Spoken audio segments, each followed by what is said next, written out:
Awal kesulitan. Di sebuah desa kecil yang asri di Jawa Tengah, terdapat seorang pedagang bakso keliling bernama Pak Muklisin. Setiap paginya, ia berangkat dengan gerobak bakso yang sederhana, terbuat dari kayu yang sudah mulai lapuk, tetapi tetap dipenuhi dengan semangat dan harapan. Gerobak itu dihiasi dengan spanduk berwarna cerah yang bertuliskan, "Bakso enak, harga bersahabat." Meskipun dagangannya terkenal di kalangan warga desa, persaingan kini semakin ketat. Banyak pedagang baru yang muncul dengan berbagai inovasi menarik yang membuat pelanggan beralih. Pak Muklisin, seorang pria parubaya dengan wajah yang ramah, berusaha keras untuk memenuhi kebutuhan keluarganya. Ia memiliki seorang istri yang setia, Ibu Siti, dan 2 orang anak, Arif dan Rina. Setiap malam, setelah pulang dari berdagang, Pak Muklisin sering mendengar keluhan dari istrinya. "Pak, uang kita semakin menipis. Bagaimana dengan biaya sekolah anak-anak?" tanyanya dengan nada cemas. Mendengar hal itu, hati Pak Muklisin serasa tertekan. Ia merasa gagal sebagai kepala keluarga, tidak mampu memberikan yang terbaik untuk orang-orang yang dicintainya. Hari demi hari, usaha bakso Pak Muklisin semakin merosot. Dia mulai merasa putus asa. Suatu malam, saat beristirahat di sebuah warung kopi, ia mendengar 2 orang tua membicarakan dukun terkenal di desa sebelah yang bisa membantu mengatasi berbagai kesulitan. Dukun itu dikenal karena kemampuannya dalam memberikan solusi bagi masalah usaha dan kehidupan. Ia merasa ada harapan baru ketika mendengar informasi itu. Keesokan harinya, Pak Muklisin mencari dukun tersebut. Ia bertanya kepada beberapa warga desa dan akhirnya menemukan rumah dukun yang dimaksud.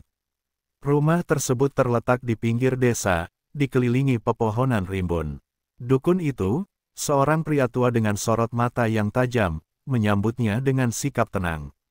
"Apa yang kau inginkan, wahai pedagang bakso?" tanya dukun dengan suara dalam yang menggema. Pak Muklisin menceritakan semua kesulitan yang dihadapinya. Ia menjelaskan tentang persaingan yang semakin ketat dan bagaimana hal itu berdampak pada kehidupannya. Dukun itu mendengarkan dengan seksama, lalu berkata, "Aku bisa membantumu, tetapi dengan satu syarat. Kau harus melakukan ritual tertentu dan menyerahkan salah satu anggota keluargamu." Mendengar syarat itu, Pak Muklisin terkejut dan merasa gelisah. "Apa maksudmu? Kenapa harus menyerahkan anggota keluarga?" tanyanya. Dukun itu menjelaskan bahwa ritual ini akan memberikan kekuatan magis untuk usahanya, tetapi sebagai gantinya, dia harus mengorbankan seseorang yang sangat berharga. Perasaan ragu melanda Pak Muklisin. Di satu sisi, ia ingin menyelamatkan usahanya dan keluarganya, tetapi di sisi lain, ia tidak ingin kehilangan orang yang dicintainya. Namun, tekanan kebutuhan hidup yang semakin berat membuatnya berpikir ulang. Setelah berhari-hari merenung dan melihat kesulitan yang dialami keluarganya, akhirnya ia memutuskan untuk menerima tawaran dukun tersebut. Hari-hari berikutnya diisi dengan pikiran yang berkecamuk di benak Pak Muklisin. Ia kembali ke rumah dengan perasaan campur aduk. Di satu sisi, ia merasa lega karena ada harapan baru, tetapi di sisi lain, rasa bersalah dan ketidakpastian menyelimuti hatinya. Ia mulai bertanya-tanya tentang harga yang harus dibayar untuk meraih kesuksesan. Pada malam yang sunyi, saat seluruh keluarga sudah tertidur, Pak Muklisin duduk sendirian di teras rumah, menatap bintang-bintang yang berkelap-kelip di langit. Dalam hati, ia berharap semua ini akan segera berakhir dan keluarga mereka bisa hidup bahagia. Namun, ia tidak menyadari bahwa keputusan yang akan diambilnya akan mengubah hidupnya selamanya. Dengan pikiran penuh keraguan, ia menantikan hari di mana ritual akan dilaksanakan, tanpa mengetahui konsekuensi yang mengintai di balik keputusan tersebut. Ritual yang menyeramkan. Setelah memutuskan untuk menerima tawaran dukun, Pak Muklisin kembali ke rumah dengan pikiran yang berat. Malam itu, ia tidak bisa tidur. Dalam pikirannya, terbayang wajah istri dan anak-anaknya. Ia merasa seolah berada di persimpangan jalan, di mana satu keputusan bisa mengubah segalanya. Namun, rasa putus asa untuk memperbaiki keadaan keluarganya mendorongnya untuk melangkah maju. Keesokan harinya, Pak Muklisin pergi menemui dukun lagi untuk melaksanakan ritual yang dijanjikan. Dukun itu memberitahunya bahwa ritual tersebut harus dilakukan pada malam bulan purnama, saat kekuatan magis berada di puncaknya. Ia juga memberitahu Pak Muklisin agar mempersiapkan sebuah benda berharga milik salah satu anggota keluarganya sebagai syarat ritual. Pak Muklisin pulang dengan hati berdebar.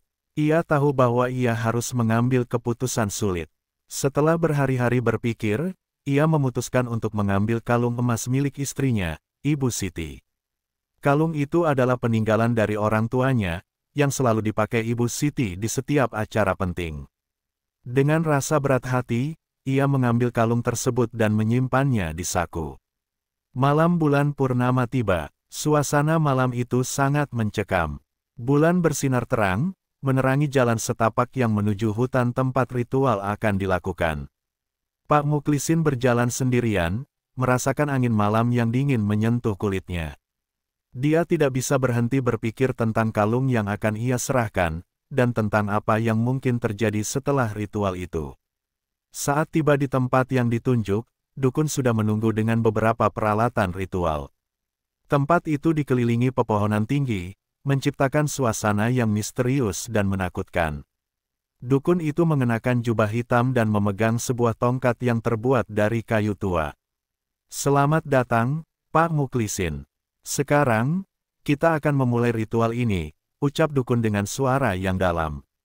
Dukun itu mengatur altar dari batu-batu kecil dan menyalakan beberapa lilin. Suara gemerisik daun dan suara binatang malam menambah suasana mencekam. "Sekarang, ambil benda yang kau bawa dan letakkan di altar," kata dukun sambil menunjukkan tempat yang telah disiapkannya. Dengan tangan bergetar, Pak Muklisin mengeluarkan kalung dari saku dan meletakkannya di atas altar.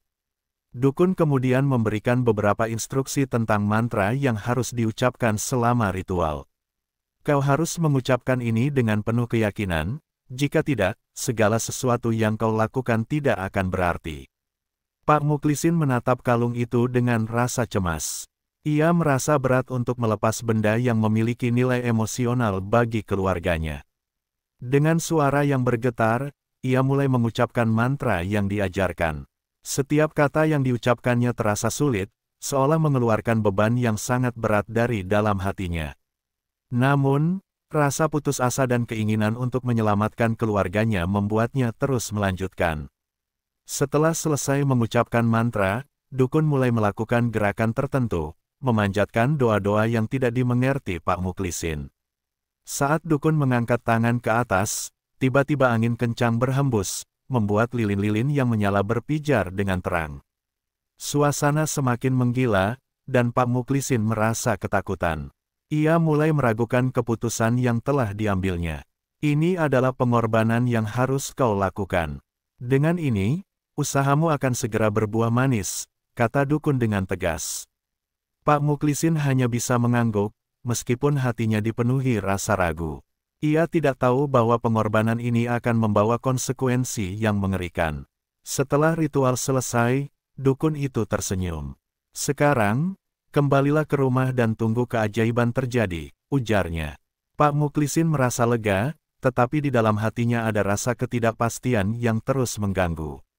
Dalam perjalanan pulang, ia terus berpikir tentang kalung yang telah diserahkan dan apa yang akan terjadi selanjutnya. Sesampainya di rumah, Pak Muklisin tidak bisa tidur. Ia merasa gelisah dan terus memikirkan ritual yang baru saja dilakukannya.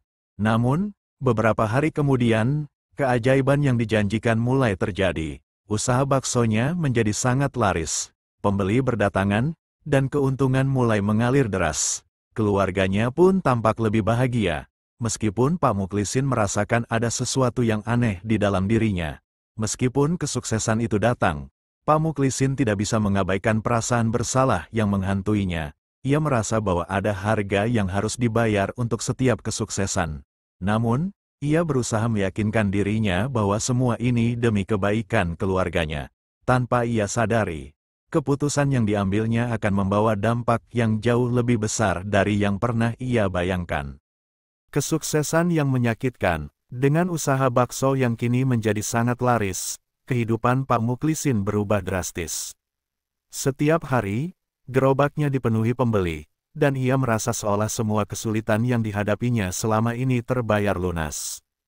Usaha yang dulunya sepi kini menjadi bising dengan suara tawar-menawar dan tawa anak-anak yang menikmati bakso buatannya. Pak Muklisin merasa bangga dan bersyukur, tetapi di balik kebahagiaan itu, ada bayang-bayang gelap yang terus menghantuinya. Setelah beberapa minggu, keuntungan yang didapatkan membuatnya mampu memperbaiki rumah, membeli perabot baru, dan bahkan membayar biaya sekolah anak-anaknya dengan lebih baik. Istrinya, Ibu Siti, terlihat lebih ceria dan optimis. "Kita harus merayakan kesuksesan ini, Pak. Ayo kita ajak anak-anak berlibur," ajak Ibu Siti suatu malam. Pak Muklisin setuju, tetapi hatinya tetap terasa berat. Ia tidak bisa menghilangkan rasa bersalah yang terus menghantuinya. Suatu sore, saat pulang dari pasar, Pak Muklisin melihat anak bungsunya, Rina, sedang bermain di halaman dengan teman-temannya. Rina tampak ceria, tertawa dan berlari-lari. Pak Muklisin tersenyum melihatnya, tetapi ketenangan itu tidak bertahan lama. Tiba-tiba, Rina terjatuh dan terkilir pergelangan kakinya. Pak Muklisin langsung berlari menghampiri putrinya dan membawanya ke dokter. Meskipun dokter mengatakan bahwa tidak ada yang serius, perasaan cemas mulai merayap ke dalam hati Pak Muklisin. Beberapa hari setelah kejadian itu, saat Pak Muklisin sedang sibuk dengan usaha baksonya, ia mendapatkan kabar buruk. Anak sulungnya, Arif, mengalami kecelakaan saat pulang dari sekolah. Dalam perjalanan, sepeda motor yang ditumpanginya bertabrakan dengan sebuah mobil. Pak Muklisin merasa seolah dunia seakan runtuh di hadapannya. Dengan panik, ia bergegas menuju rumah sakit, berdoa dalam hati agar semua ini tidak terjadi. Di rumah sakit, suasana tegang memenuhi ruangan. Pak Muklisin menunggu dengan cemas di lorong rumah sakit, jantungnya berdegup kencang. Setelah beberapa saat, dokter keluar dengan wajah serius. "Maaf, kami sudah berusaha, tetapi anak Anda tidak berhasil diselamatkan." Kata-kata itu seperti petir di siang bolong, menghancurkan hati Pak Muklisin berkeping-keping. Ia tidak bisa mempercayai apa yang baru saja didengarnya. Hatinya dipenuhi dengan rasa penyesalan dan kesedihan yang mendalam. Ia teringat akan kalung emas yang telah ia serahkan dalam ritual, dan dalam pikirannya, segala sesuatu yang terjadi adalah akibat dari keputusan yang telah ia ambil. "Apa yang telah aku lakukan?" batinnya. Ia merasa sangat bersalah, menyalahkan dirinya sendiri atas kehilangan yang tak terbayangkan ini. Kembali ke rumah setelah pemakaman Arif, suasana hening menyelimuti keluarga Pak Muklisin. Istrinya, Ibu Siti, tidak bisa menahan kesedihan dan jatuh ke dalam depresi. Wajahnya tampak pucat dan matanya sembab karena menangis. Rina, yang kehilangan kakaknya, menjadi pendiam dan tidak mau berbicara. Keluarga yang dulunya ceria kini dipenuhi duka yang mendalam. Setiap malam, Pak Muklisin terbangun dengan keringat dingin, terbayang wajah Arif dan kenangan indah bersamanya. Dia terus berdoa meminta ampun, berharap bisa mengubah semuanya. Namun, rasa bersalah dan penyesalan yang menggerogoti hatinya semakin membuatnya terpuruk. Kesuksesan yang diraihnya tidak ada artinya tanpa kehadiran Arif di sisinya. Hidup Pak Muklisin semakin terasa hampa. Ia tidak bisa lagi menikmati makanan yang dijualnya. Setiap kali melihat wajah anaknya yang lain, Rina, hatinya terasa pedih. Ia teringat senyuman Arif, tawa cerianya, dan semua kenangan indah yang kini tinggal kenangan. Dalam pikirannya, ia berulang kali bertanya-tanya apakah semua ini sebanding dengan pengorbanan yang telah ia lakukan. Dalam keputusasaannya, Pak Muklisin kembali teringat pada dukun yang membantunya. Ia merasa perlu untuk mencari dukun itu, berharap bisa membatalkan ritual yang telah dilakukannya dan mengembalikan segalanya seperti semula. Tetapi ketika ia mencarinya, semua usaha itu sia-sia. Dukun itu seolah menghilang tanpa jejak, dan tidak ada seorang pun yang tahu di mana ia berada. Hati Pak Muklisin semakin terpuruk. Ia merasa terjebak dalam kesalahan yang fatal. Kesuksesan yang diraih dengan cara yang salah kini menjadi beban yang sangat berat. Ia tidak tahu bagaimana cara mengatasi rasa kehilangan yang mendalam dan penyesalan yang terus menghantuinya. Dalam kegelapan malam, Ia duduk termenung, merindukan sosok Arif dan berharap bisa mengubah takdir yang telah ditulis. Penyesalan yang mendalam. Setelah kehilangan Arif, hidup Pak Muklisin dan keluarganya berubah selamanya. Suasana di rumah yang dulunya ceria kini dipenuhi kesedihan dan keheningan yang menyesakkan. Istrinya, Ibu Siti, terpuruk dalam duka. Ia sering mengurung diri di kamar, tidak mau berbicara, dan menangis tanpa henti. Rina, anak bungsunya, yang sebelumnya ceria dan penuh semangat, kini menjadi pendiam dan tidak mau bermain. Kehilangan Arif, yang merupakan kakak sekaligus sahabat bagi Rina, membuatnya kehilangan semangat hidup. Pak Muklisin merasa hatinya remuk redam. Ia berusaha untuk tetap tegar di depan keluarganya, tetapi di dalam dirinya, rasa penyesalan semakin menggerogoti. Setiap malam, saat ia terbangun dari tidur, ia terbayang senyum Arif dan kenangan indah yang mereka bagi. Ia merasa seolah hidupnya hampa, tanpa arah, dan tanpa makna. Meskipun usaha bakso yang dulunya laris manis mulai sepi, Pak Muklisin tidak lagi memiliki semangat untuk berjualan.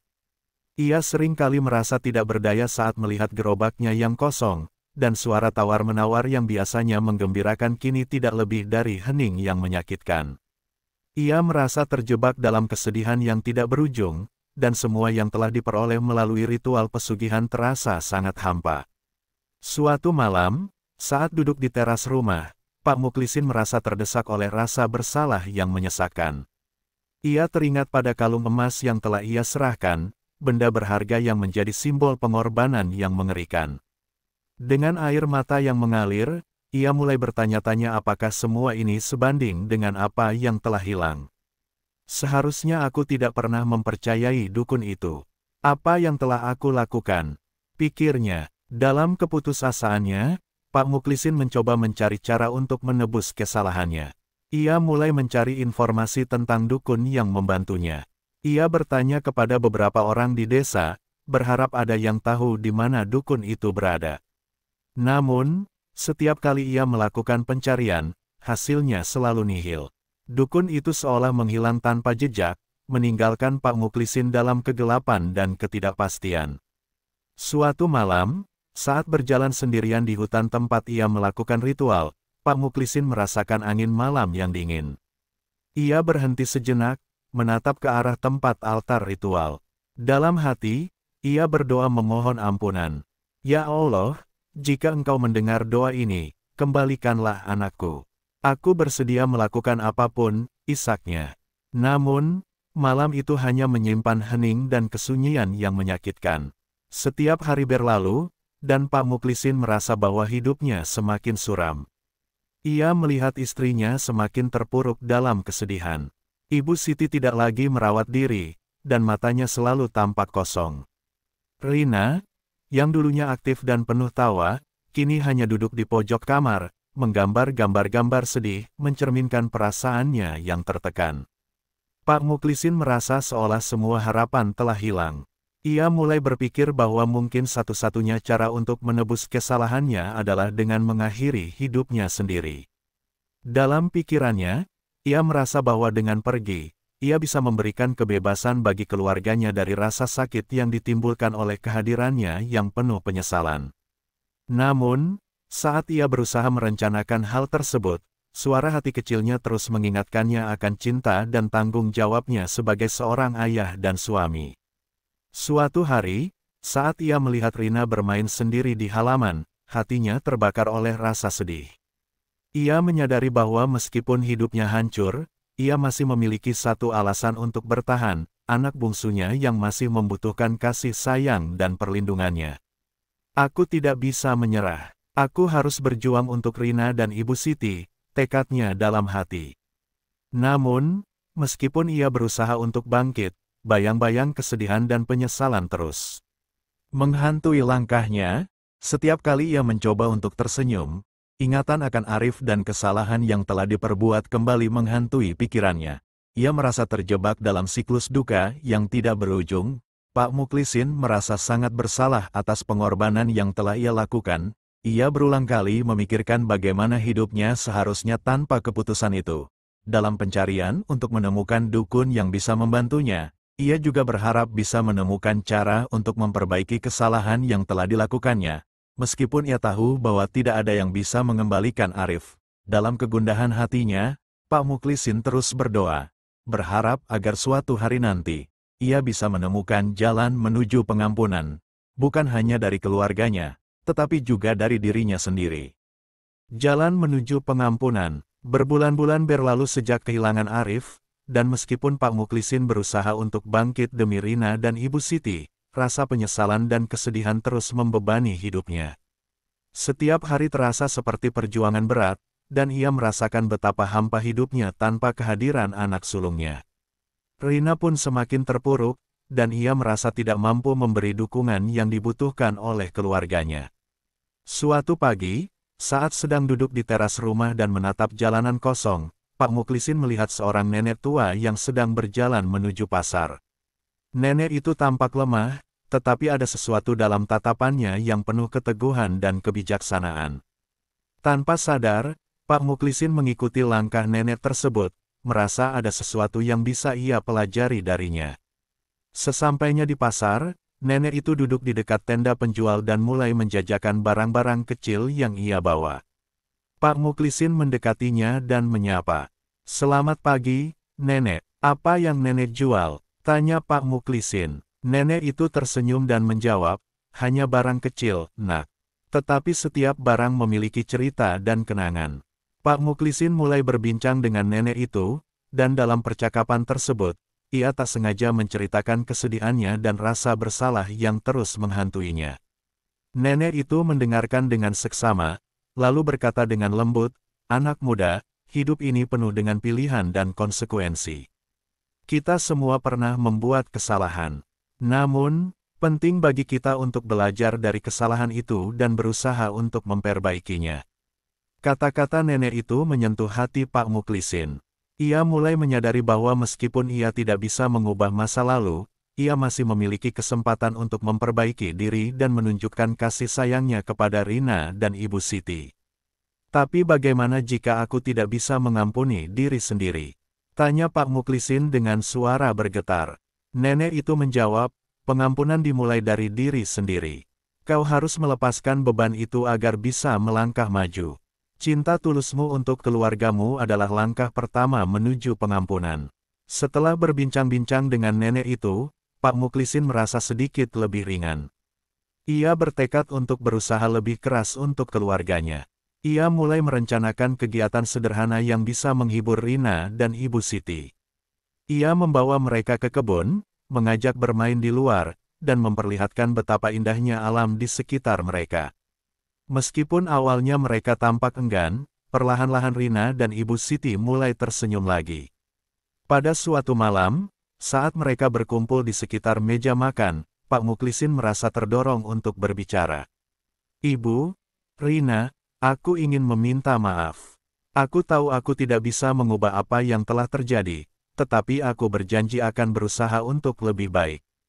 Kita harus saling mendukung dan mengingat Arif dengan cara yang positif," katanya dengan tulus. Ibu Siti menatapnya dengan mata penuh air mata. "Aku juga merasa sangat kehilangan, Pak. Tetapi kita harus saling menguatkan." Rina, meskipun masih pendiam, mengangguk setuju. Momen itu menjadi titik awal bagi mereka untuk mulai berproses dalam menghadapi kesedihan dan kehilangan. Seiring waktu berlalu, keluarga Pak Muklisin perlahan-lahan mulai pulih.